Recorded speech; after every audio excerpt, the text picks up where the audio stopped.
Hello guys, can you be happy in the times of the big war? Can you feel real joy? And if you do you feel guilty after that, remembering what is happening around you? These are the questions that keep repeating below my videos, and I have decided to answer them today. I like this kind of questions because they are very deep, they are very psychological, a bit philosophical, and actually return me back to that first month of the invasion when I started my main channel and was mainly focused on the emotions that you have when you discover that your country is under attack and you can be killed just because you are a Ukrainian. No matter how old you are, no matter what are you, no matter whether you are clever or nice, polite, or I don't know. So this is a really good question, and I will answer it from my personal perspective because that is a very personal channel. And please let me know your thoughts in the comments below, because that's kind of my psychotherapy and I do want to know what you think about that. Let me start with an example. The best hot wine in my life, and I am not sure that I will ever try any better, I drank during this very first spell of blackouts. It was in late autumn 2022. We were totally unprepared to that. Generators we did not know exist on this, very wide base. And it was totally dark on the streets. It was very cold. And during the first days, one or two people were totally lost. And then perhaps on the third day, these cafes started opening their doors and selling hot wine in the dark. I don't know how they managed to heat the wine, and a lot of people were going out of the flats because it was dark, it was cold in the flat, and sometimes it was better to take a walk outside to see others. And these dark streets were filled with voices, with eyes that were looking for each other and supporting each other. It is such a magical feeling to experience this presence of others who share your pain, who share your fear, and to see that they are here, and you are not dispersed, you are not destroyed by that darkness. And I bought that hot wine. You definitely exchange these questions and answers, small talks. In the darkness, they receive a totally different, way deeper meaning. And it was the best hot wine I have ever had. And it filled me with confidence. And there are thousands of such examples when you feel totally lost or destroyed by the news you receive. And then someone's kind words, someone's creativity, someone's resilience gives you hope and even makes you, get back to yourself and start doing something good. So people can feel joy, people can feel hunger, people can fall in love, people can want something or not want something. Of course, it all changes and it all happens in this very heavy and dark context of the war. Let me clarify that in more detail. Of course, during this first weeks of invasion, it was just like this very big trauma, and you can compare it to receiving some very bad news or a bad diagnosis, and we were all lost. And this was the time when you literally did not want to wake up in the morning, but you were up all night because of air raid alerts. You did not want to change your clothes. You simply wanted to, you didn't want anything. But the nature of the human body is that it somehow later adapts, and you cannot spend 3 years in the very same state, because otherwise you would be dead long ago. If I remained in that very condition I was in February and March 2022, I would not be able to continue anything. And this would mean what? That Russia won. Because one of the main tasks of Putin's constant terror, of his double taps attacks on Sumy, Kryvyi Rih, Kyiv, is to bring fear and despair and to make people leave Ukraine.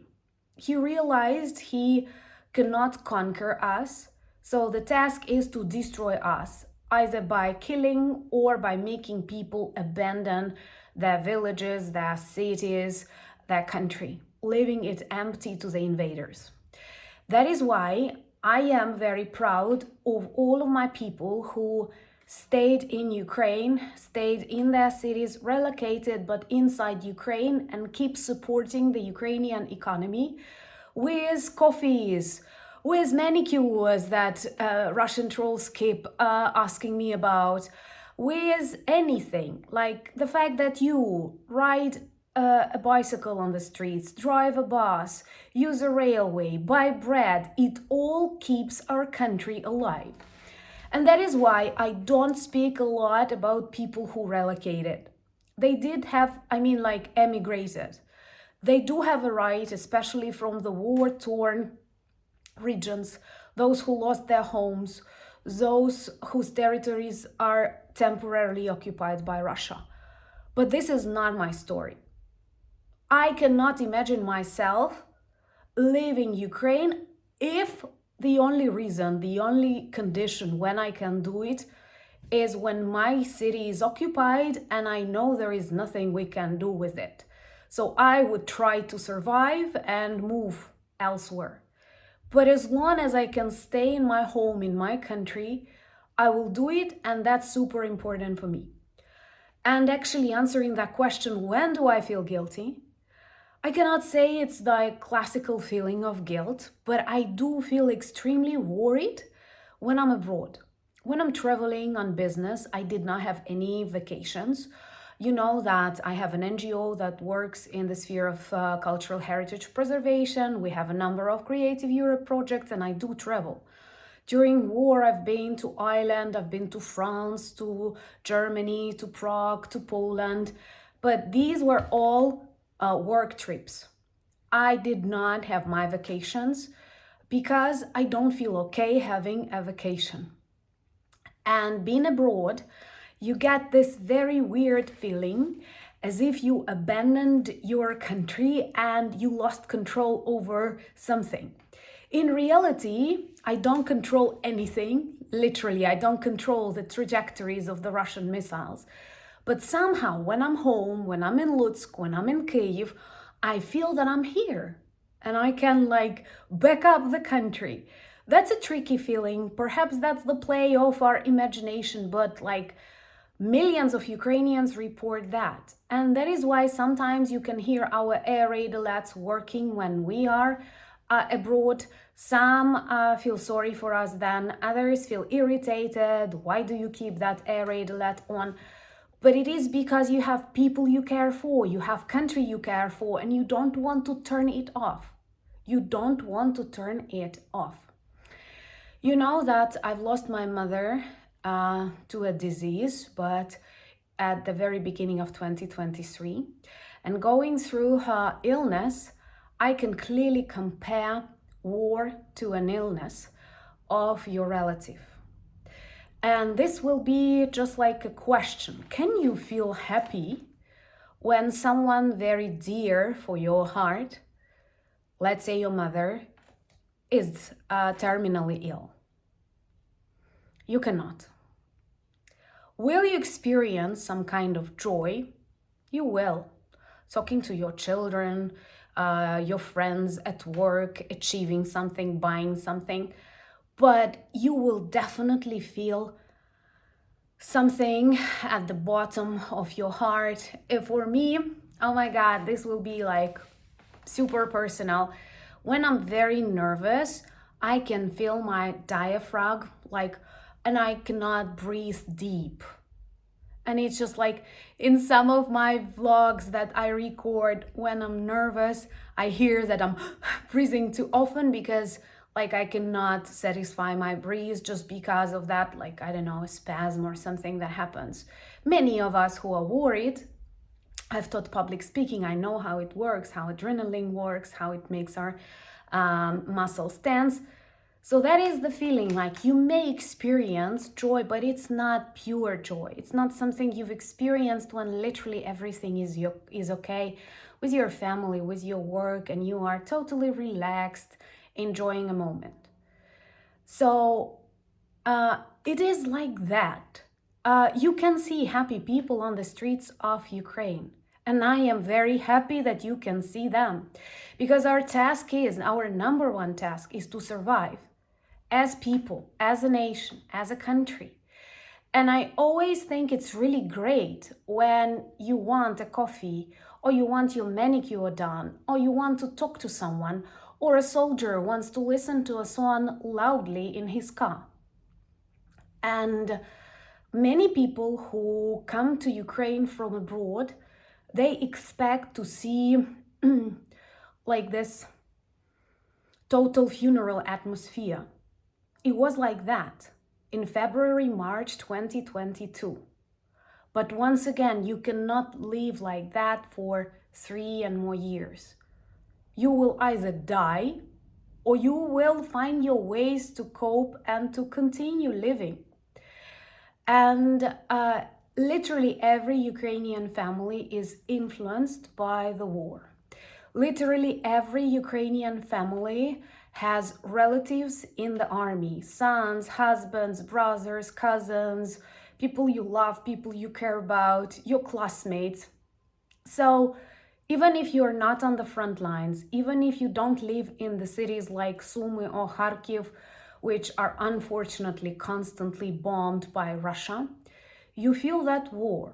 You may feel, I don't know, happy, you will go shopping, you will buy something good for your family, and then on your way back, you meet a funeral, a military funeral, and it all returns to you, and you feel all that. But I clearly remember reading one Facebook post at the very beginning of the invasion too. We were so attentive to all the information. I don't have a very good memory, honestly. My mom used to laugh on that because I'm very good at multitasking. I can do a lot of things, but I forget. People, events, I'm not that good. You may dislike that about me, but I do tend to forget, even my emotions. And those special days, they are remembered. And I know I was reading someone's post on Facebook, and a person said that previously he was reading Remark, and he was constantly thinking that, oh my God, Remark is always writing about war, but he does not know anything because he constantly describes how people want parties, how people want wine, when tomorrow they have to go to the front lines. It's impossible. And then he says, 2 weeks after the start of the Russian invasion, here I am fighting in the territorial defense brigade, and desperately happy because my favorite coffee house opened again.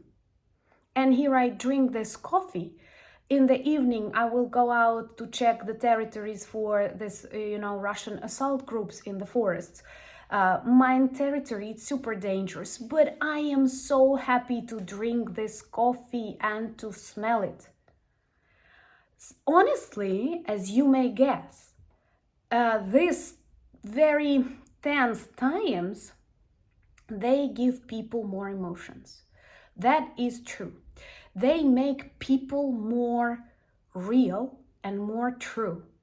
There are lots of families that separated. There are lots of people that found their loves. I also keep getting questions about dating, marriages in times of war. Let me know in the comments below, would you like to see that? And remember to subscribe, that is so important. And I'm so happy when our community grows and you like me telling you these things. It's once again can be compared to this serious illness that a person encounters in his life, and for example getting over it does not play anymore by other people's rules and keeps very faithful to his dreams. This is what happens with Ukraine. And soldiers, they often say that if you can sleep and you feel like you want to sleep, you enjoy your sleep, sleep. If you want to eat something tasty and you have this opportunity, do it. Use every minute, use every hour to get your life, because many things in our life are paused by obstacles that are larger even the strongest character. If your house is ruined, if you are under constant attacks, if you cannot plan anything for tomorrow, of course, there are hundreds of processes that are paralyzed. And whenever you can pretend or be for a second totally normal, use it. And this is actually a good address to you guys too, because it's also true. It's also true, and it's not a sin to say it. You have your wars. I've seen like my mom's hospital, and all these people, they are fighting a very serious war. It's double difficult in times of the big war to fight this personal war. But this possibility, this art to find a moment and find your joy, relax, feel the world, it's extremely valuable. And that's what many people practice in Ukraine, and they celebrate Easter. And they go to church. But sometimes it ends like in Sumy, because Russia is pure evil. Russia did so many evil things to Ukraine that there is literally no way it can be forgotten, forgiven. I don't know why so many people are afraid of the word genocide, but that's nothing else. And I know that many of you will start saying how traumatized we are. You are right. But it's not good to focus on how traumatized you are, how poor you are. Maybe that's my attitude, because I don't like feeling like a victim. And by the way, one of the worst things that I've experienced during this war is when I realized that I am a victim, I am a target. One of the good Ukrainian writers once wrote that it was a very unusual experience to understand that for a Russian, you are just a body that they want to destroy. No matter how clever, talented, popular you are, it doesn't matter at all. You just get on the street of Bucha and you are in the sense of Bucha because of the Russian invaders. Not just because of Putin, but because of people who consciously did that. And now Trump, Witkoff want us to forget that, forgive that, and encourage Russia to continue with other nations, because that's how it goes. If imagine Hitler was not punished.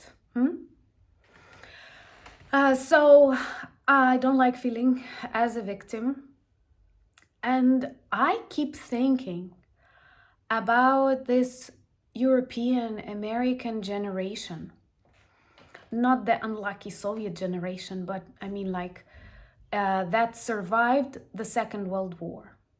The soldiers, people who lived under occupation, people who fought, people who survived. Many of them, the majority of them, became very strong and very resilient personalities that did know how to, measure problems, and they did not get lost with something minor. And we may say that 50s, 60s, 70s, to a great extent, were a very good period. Lots of industries were developing, like the idea of the European Union, economy, science, medicine. And these were all people who went through the hell of the Second World War. They became stronger. And I pray this is what awaits us. And that is why I keep doing my manicure and paying money to my manicurist who pays the taxes, so do I. And I buy Ukrainian coffee and I pay for my flat. And I feel like I changed something. And that is why, honestly, I don't feel guilty.